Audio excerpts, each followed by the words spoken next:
Bienvenue dans ce MAC du commissariat. Nous nous intéressons cette semaine à deux entités particulières, l'une dans le domaine de la mobilité et l'autre dans l'expertise balistique. Focus tout de suite sur le CIMOB, dont le nouveau fanion a été remis en février dernier lors d'une cérémonie à Brest. Établissement du commissariat des armées, le CAMID, Centre d'administration ministérielle des indemnités de déplacement, devient le CIMOB, Centre interarmé du soutien à la mobilité pour le ministère des Armées. Le CIMOB réunit plus de 400 personnes réparties sur 3 sites qui veillent à faciliter les déplacements des 250 000 ressortissants du MINARM. Le plan famille a été un déclencheur pour le CAMID d'abord en 2018 et jusqu'à maintenant, et pour le CIMOB aujourd'hui, parce que nous avons mis en place une quantité de nouveaux services au profit des familles et des ressortissants du ministère. Le point saillant pour nous, c'est d'alléger l'impact de la trésorerie. Ça permet d'assurer la prise en charge directe, soit des missions, soit des déménagements, et puis de permettre à nos administrés de tout organiser à leur domicile. Bref, de leur simplifier la vie. C'est donc la fin de la logique d'indemnisation des frais a posteriori. Aujourd'hui, les administrés bénéficient déjà de la prise en charge directe pour leurs repas dans les restaurants administratifs. Demain, cette prise en charge directe se fera également pour les transports et pour l'hôtellerie. Ça permettra aux administrés de ne pas faire l'avance sur leur trésorerie personnelle, conformément aux souhaits de Madame la Ministre dans le plan famille.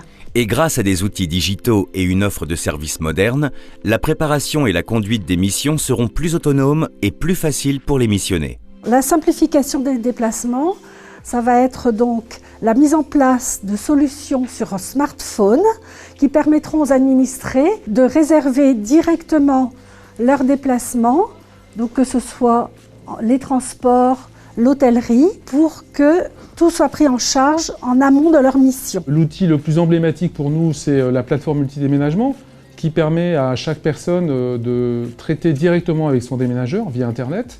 Et puis c'est pour nos équipiers ici au CIMOB la possibilité d'utiliser des robots automatiques qui vont prendre des informations sur des systèmes d'information différents et les agréger en bon format sans que ces tâches répétitives ne soient opérées par nos agents. Célébré sous la neige, le CIMOB est prêt à affronter tous les défis.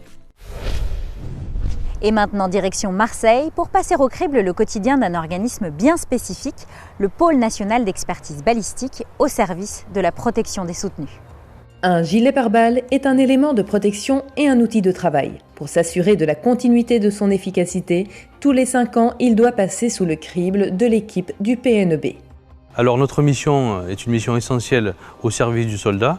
Nous faisons partie d'une chaîne dont nous sommes un maillon et notre partie à nous est la balistique. Nous traitons tous les mois des centaines de gilets qui nous reviennent par container ou sur palette, d'OPEX ou de métropole. Effectivement, nous remettons tous ces gilets en condition. Composés d'une trentaine de pièces, il faut d'abord les démonter complètement avant de les trier.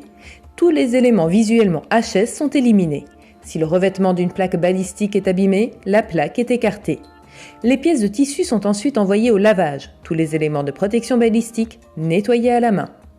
Ensuite, toutes les pièces de protection balistique et de protection souple sont sérialisées avant d'être soumises au contrôle industrialisé.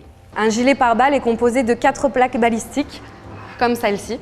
Nous contrôlons ces plaques grâce aux machines à radiographier. Toute plaque avec micro-fissure, fissure ou cassure est immédiatement écartée car elle est non conforme.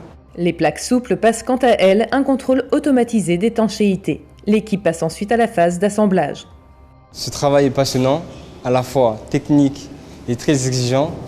Important quand on sait que des vies dépendent de la qualité et de la rigueur de ce travail. Pour cela, je tiens à préciser aux camarades militaires qu'il est très important de prendre soin de ce gilet. Un gilet jeté par terre peut être fissuré sans le voir. La meilleure position est de le tenir debout. Une dernière étape attend ces gilets prêts à l'emploi, leur sérialisation, avant d'être réattribués à des femmes et des hommes sur le terrain. Voilà, c'est la fin de ce MAC dans lequel nous avons pu découvrir ou redécouvrir 2 facettes des expertises du commissariat des armées. À bientôt pour en dévoiler de nouvelles parmi tant d'autres. Et d'ici là, portez-vous bien.